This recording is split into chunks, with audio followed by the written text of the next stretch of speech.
halo-halo ay ang pinakasikat at paboritong pampalamig sa Pilipinas dahil ito ang perpektong panlaban sa init ng panahon. Bukod sa nakakapreskong yelo at gatas, simbolo rin ito ng kultura at kasaysayan ng bansa kung saan pinagsama-sama ang iba't ibang lokal na sangkap tulad na lang ng saging, ube at leche flan. Kaya sa ride out natin ngayon ay samahan niyo po akong tikman ang iba't ibang lasa ng halo-halo dito sa Cavite. Kakaibang bersyon ng halo-halo dahil literal na may siling labuyo na kasama. Pagkatapos kang paliyabin ng siling labuyo, tampok din sa food trip natin ang halo-halo na may hiwa ng itlog na maalat o salted egg bilang toppings. O diba? Mapapa-get aw kasasarap! Kapag nandito ka sa Cavite, hindi mo rin pwedeng palagpasin ang halo-halo sa Lolo Claros Restaurant dahil sa sulit na serving at abot kayang presyo. Sa patuloy nga na pag-ikot namin sa Cavite ay nakita namin ang Crispy Papi, isang sikat at dinarayong kainang pangmasa dahil sa napakasarap na lutong Pinoy. Patok na patok din ang kanilang mga desserts dahil sa pino at malasno na yelo na may iba't ibang flavors.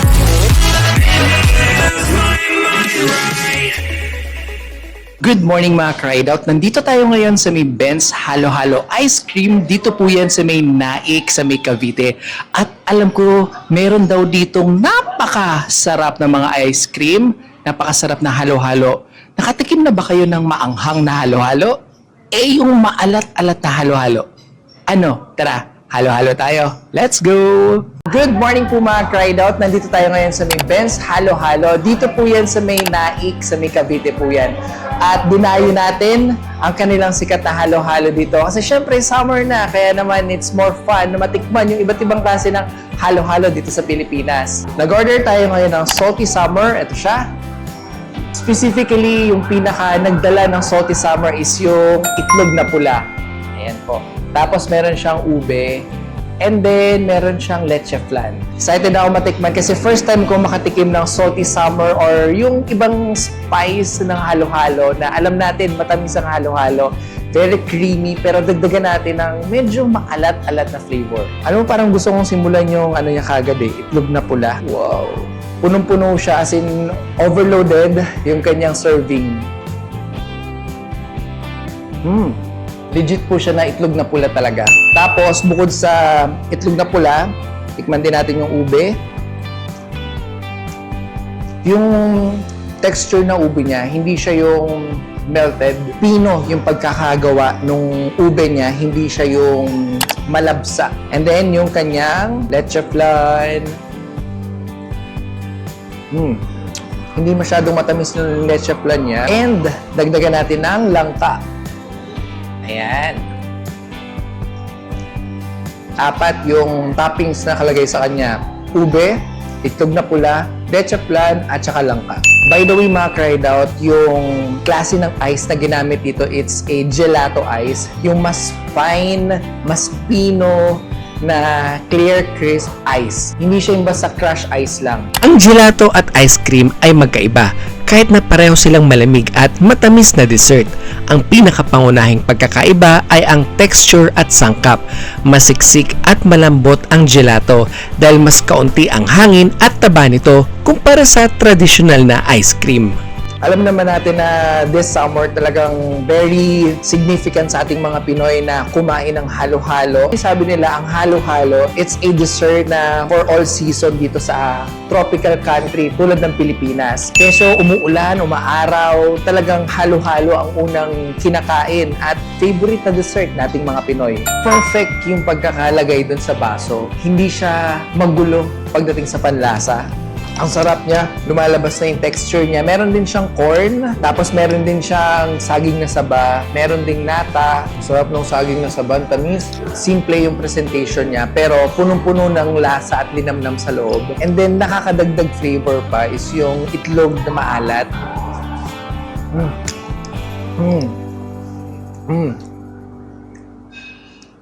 Yung itlog na maalat, pag sumama dun sa creamy ice and dun sa milky flavor, alam mo parang biglang gagaspang yung panlasa mo.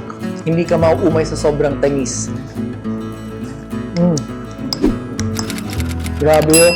Ang dami niyang sahog sa loob, as in sobrang dami niyang sahog.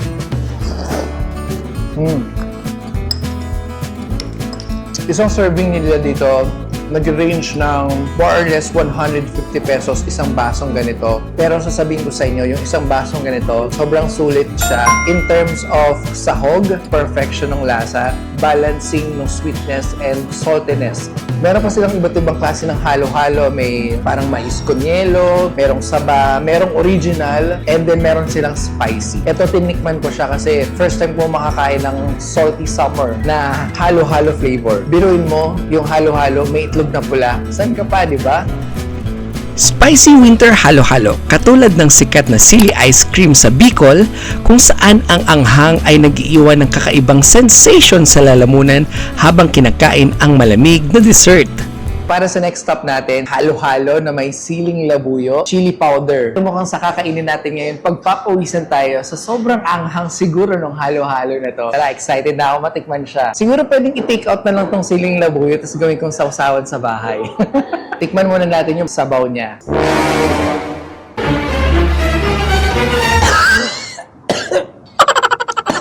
Maanghang! My God! Grabe! Ano ba itong pinagtititikman ko? Bakit ang sarap?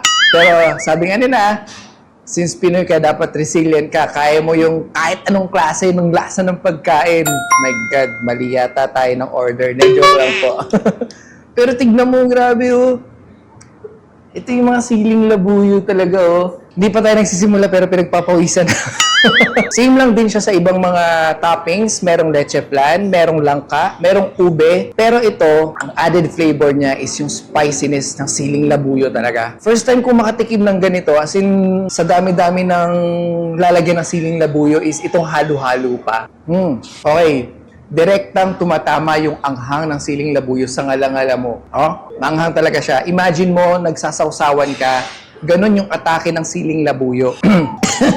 Automatic, yung halo-halo mismo, merong chili powder, kaya maanghang talaga siya. Pero dagdagan mo pa ng literal na labuyo, ilalagay mo dito.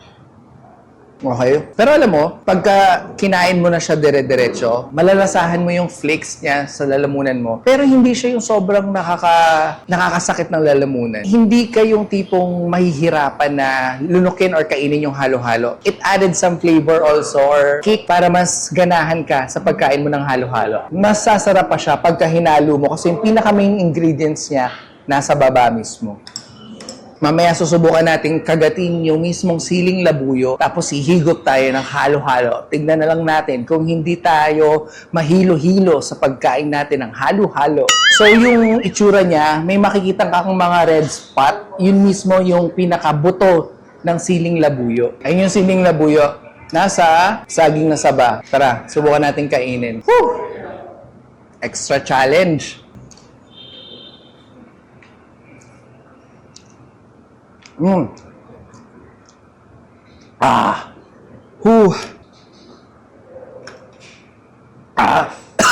anghang. Pero pag nanganghan ka, uminom ka lang ng halo-halo, mawawala na kasi 'di ba, milk siya. So it replenish yung spiciness nung siling labuyo. Good morning mga ka-ride out. Nandito tayo ngayon sa may Ben's Halo-Halo. Dito po yan sa may Nai Cavite. And kasama po natin si Ma'am Frenzy po. Ayan, si Ma'am Frenzy. So Ma'am Frenzy, dito po sa Ben's Halo-Halo sa Nai Cavite, ano po yung bestseller na coolers po dito or halo-halo? Yung bestseller po namin dito sa Nai po is original halo-halo po, sir. Original halo-halo. Yes po. Ma'am, bakit po, sa tingin nyo, yung original po yung kanilang laging ino-order po? Sir, bali po kasi ang halo-halo po namin is kakaiba po sa lahat po ng masasabi ko po sa lahat ng mga halo-halo. Opo, sir. Dahil po yung ice po namin is yun po yung pinaka-the best po. Yung gelato po. Yun, gelato ice. Yes Tama po, sir. ba? Ayun po. So, sabi ni Ma'am, ang pinaka-secret nila, pero sasabihin natin ngayon is yung gelato ice na ginagamit nila. Yun po ba, Ma'am, yung parang fine art crisp na yellow? Opo, sir. Kumbaga yung ice pa lang po namin, may lasa na po. Wow, ang sarap nun. yelo pa lang, ice pa lang, may lasa na. Okay, ma'am, maraming salamat po. Ma'am, shoutout po kayo or baka may gusto kayong batiin po. Shoutout lang po sa lahat po ng customer po namin dito sa Naik branch. Salamat po. Salamat po sa pagbisita and promise, ang ganda ng interior nila. Kahit summer na, malamig naman and presko rin po. So, visit lang po dito sa may Naik Cavite po sa Ben's Halo Halo po. Salamat po. Thank you, ma'am. Good morning po mga Cried Out. Nandito tayo ngayon sa isa sa kilala at matatag na halo-halo dito yan sa may Naik Cavite. And napansin ko siya kasi very distinct nung pagkakadesign sa kanya. Kasi alam naman natin lahat ng mga facilities ngayon sa Manila talagang hindi nagpapahuli. Pero isa sa nagustuhan ko dito, yung pinipreserve nila kung paano sila nagsimula, kung paano nila ingatan yung kanilang history pagdating sa pagbebenta ng mga pagkain. At the same time, yung kanilang interior pagdating dito sa loob.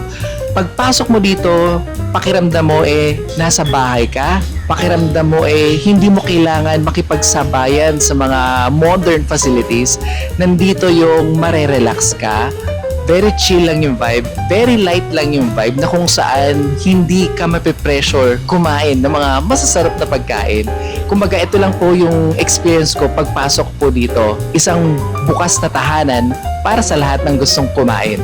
At speaking of pagkain, susubukan natin tikman yung iba't ibang klase nilang halo-halo. Kasi summer na ngayon kaya mainit ang panahon dito sa tropical country tulad ng Pilipinas. Kaya naman gusto kong i-share sa inyo yung vibe ng kanilang halo-halo dito. Something special, something pure, pero yung memories, yung vibe ng halo-halo nila ang kailangan natin ma-share sa mga ka-ride out natin. So tara, food trip tayo. Lolo Claro's Restaurant is a highly popular casual Filipino dining chain in Cavite at bukod tangi nilang ipinagmamalaki ang pagsuserve ng best fried chicken sa lugar. Pero hindi lang daw fried chicken ang masarap at binabalik-balikan sa kanila, pati ang freshly made halo-halo style. Bukod sa special ito dahil sa mga tradisyonal na sahog na ginagamit, for less than 100 pesos, mapepreskohan ka na para bang kumakain ka lang sa inyong home sweet home. Okay pa, ito po yung special po. Salamat po. Sisimulan na nating tikman ng kanilang mais con yelo. Kung mapapansin niyo po yung texture ng kanilang serving, ito po yung regular na mais con yelo. Ito po yung pinaka-ice nila sa taas. Pero yung kanilang oozing ingredients ay nasa ilalim. Take note, halos kalahati ingredients sa kagad. Hindi siya puro yelo.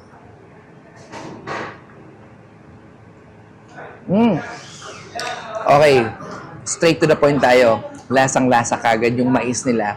Very sticky nung mais. Tapos, it combines dun sa milky flavor. And then yung ice, very fine yung crush ng ice niya.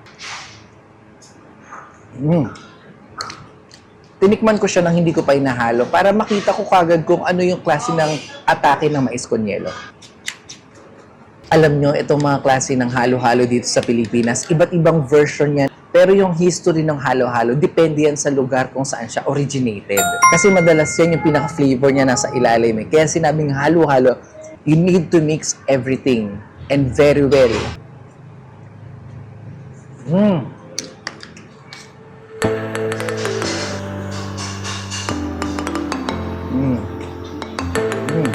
Grabe. Yung sweet flavor niya is hindi kaagad direkta na masakit sa lalamunan dahil sa sobrang tamis. Very refreshing lang yung atake niya. Alam mo yung kakalma ka kapag kumain ka ng mais.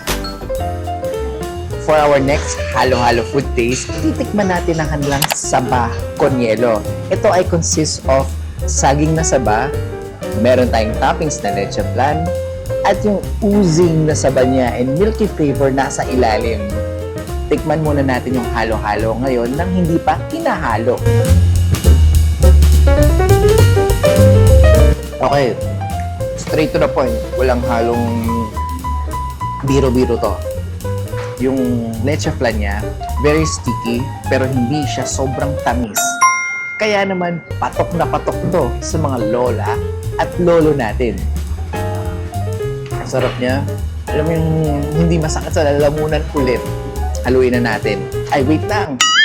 Saba kong yelo mo. Ay, saba.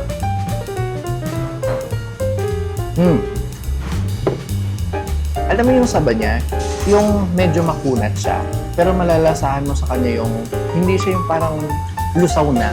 Malalasahan mo yung authentic flavor ng saba or ng saging. Grabe yung tingnan mo, halos kalahati is yung flavor and kalahati lang yung ice. Kumbaga, hindi isang yelo, ay, hindi siya yung halo-halo na puro yelo lang. Sa mga gustong kumain ng halo-halo pero ayaw nila ng masyadong maraming ingredients na nilalagay, gusto lang nila yung coolers, refreshers, I suggest pwede nyo itry yung mga saba con hielo or mais con hielo. Very limited lang yung flavors nila, but yung atake nila is refreshing. It will make your day lighter and make your day more cooler. Nalasahan ko na dito yung sweet milky flavor niya. Depende, ito panlasa ko lang ito mga cried out pero I invite and encourage you na tikman nyo rin po talaga siya sa personal or kung gusto niyo mag-order online, pwede po. Ano yung kinikilig ko sa Halo-halo special na less than 100 pesos. Ano? Tara, what makes this special? Siyempre, yung kumakain. Hindi ako yung tayo na kumakain dito sa Lolo Claros. Okay? Klaro ba yun? Okay. Ito mga cried out, kaya siya naging special kasi meron siyang ice cream on top. Pero meron silang regular, which is wala lang po siyang ice cream. Pero yung texture niya, yung presentation sa kanya, all the same. Ang sarap. Alam mo yung ube niya, malalasahan mo yung cheesy flavor dun sa ube. Alam mo yung hindi lang basta siya ube flavor. Andun yung creaminess ng ice cream. Very sticky siya. Tingnan nyo, hindi siya nalalaglag. Very creamy yung kanyang pagka-leche flan. Panalo. Ako po yung tipo ng tao na kumakain ng halo-halo na minsan ayoko ng masyadong maraming bongga na ingredients eh. Gusto ko lang yung very simple pero yung atake ng bawat ingredients niya ma-identify mo kasi nga flavorful lahat ng ingredients. Nagiging ube flavor na. Ito yung ube niya. Tapos ito yung milky. Ito yung iba't ibang ingredients niya pa sa baba. Tikman na natin!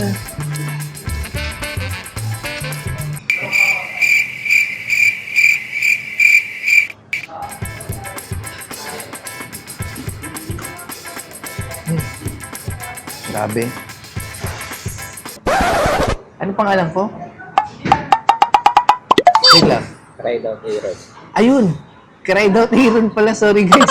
Hindi ko na maalala yung pangalan ko. Ang sarap niya mga cried out. It's giving the word and the name of itself special. Yung mga halo-halo nila dito mga cried out, nagre-range ng 70 pesos hanggang 95 pesos. Very affordable. Pero masasabi mong parang nasa munting tahanan mo at kumakain ng Pinoy style na halo-halo. If you want to experience yung Lolo Claros, bisitahin niyo po sila dito sa may Naik, Cavite. Hindi ka mape-pressure sa pagkain. Mas ma-enjoy mo yung para kang hinainan ng lolo at lola mo ng pagkain. Tapos kakain ka na lang sa napakasarap at simpleng kainan dito. Ma'am, yung ano po, isang biscoff po na caramel. Ito po ba yung size niya po? Small po tsaka baby. Apo, yung isang biscoff po, ito. Apo, tapos ano pa pong bestseller po bukod sa biscoff po? Ito sir, yung coffee. Kung mahilig po kayo sa kape, Okay. sarap po siya. Mhm. Tapos fresh avocado sir. Avocado. Opo. Ito, gusto kong i-try ito. Tsaka isang avo mangram ba yun? Apo. Mga cried out, next food trip natin ay dito sa may Crispy Papi. So excited na ako matikman yung kanilang halo-halo. Pagbungad mo, iba't ibang klase ng halo-halo flavors yung makikita mo. So meron silang biscoff caramelo, coffee bingsu, avo mangram, Pinoy favorite, halo-halo, strawberry scramble, banana frost, mango bingo, yummy corny, coco de leche, at saka ubi coco. Yung kanilang halo-halo dito, merong dalawang serving, merong small and merong large size. Kaya naman sa dami ng flavors na pwede nyo makita, iba't ibang klase ng masasarap na halo-halo. Lalo na ngayong summer na tirik ang iinit, kaya naman hitik na hitik ang lasa ng mga halo-halo dito. Dito po sila located sa may Naik, sa may San Roque, Cavite po yan. Tara, food trip tayo!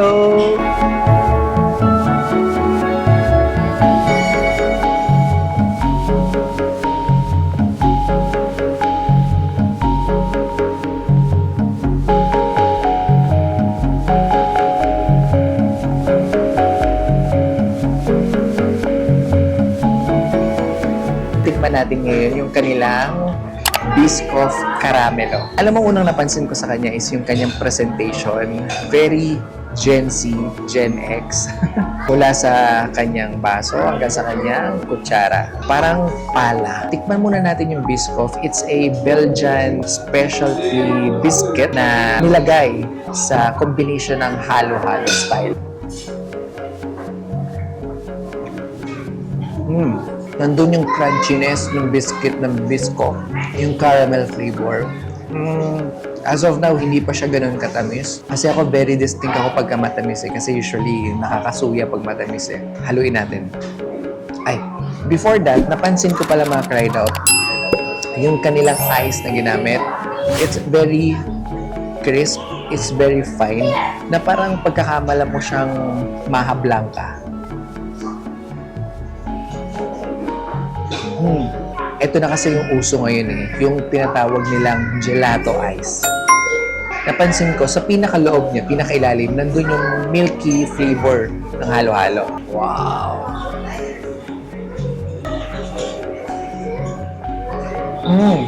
Pagkasubo ko sa kanya, yung mixture ng gelato ice, ng Biscoff, ng leche flan, pag nag-combine sila, it's something na boom! Na magugustuhan din ng mga bata pagka bumisita dito.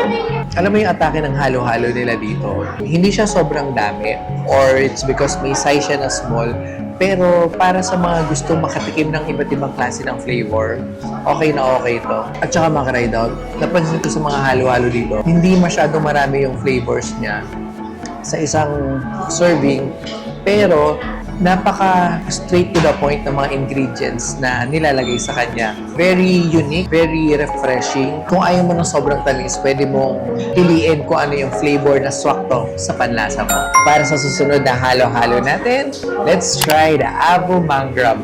Alam nyo, nung nakita ko siya, sabi ko, ano yung Avo Mangram? Unang pumasok sa isip ko is yung avocado flavor niya. And then, sinamahan pa siya ng mango and then graham powder. Kaya naman sobrang excited na akong matikman siya. But before that, tikman muna natin yung gelato ice nila. Okay? Una ko na nasahan sa kanya. Sarap dito.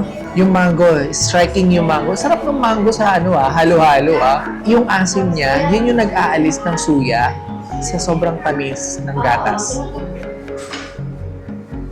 Sarap. Masarap pag kami kasamang prutas yung halo-halo mo. Siguro ito na yung dahil nasa 30s ka na to 40s, kaya ma-appreciate mo yung mga fruits and vegetables.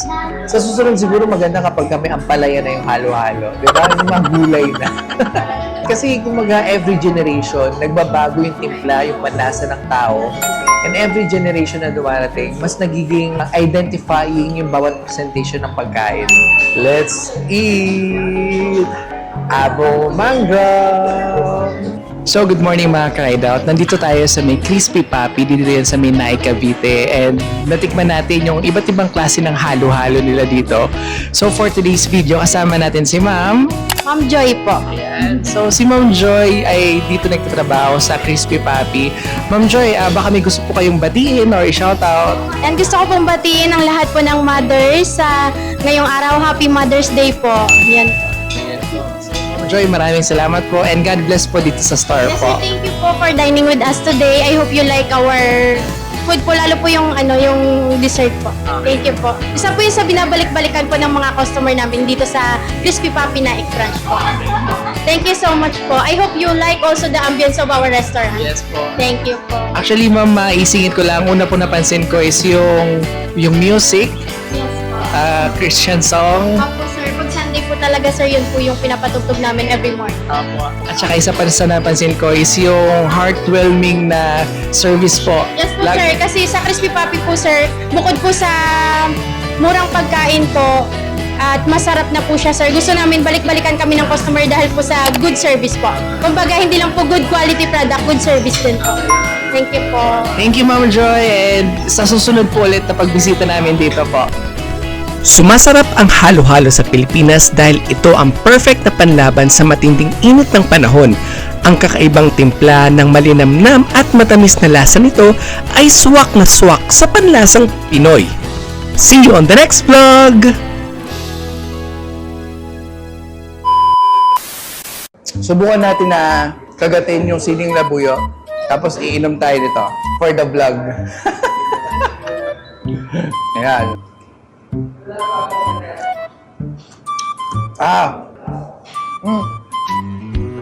Puro labuyo yung nainom ko. After kong tikman, syempre hindi rin natin ipapahuli yung ating videographer na kailangan niya rin syempre matikman ang lasa. Sarap?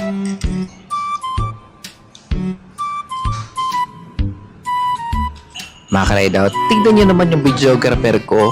Eh, syempre hindi rin nagpapahuli sa food taste ko yan. Tignan nyo. Halo-halo special na lesson. Tumatalas. Ay, Bagong sige.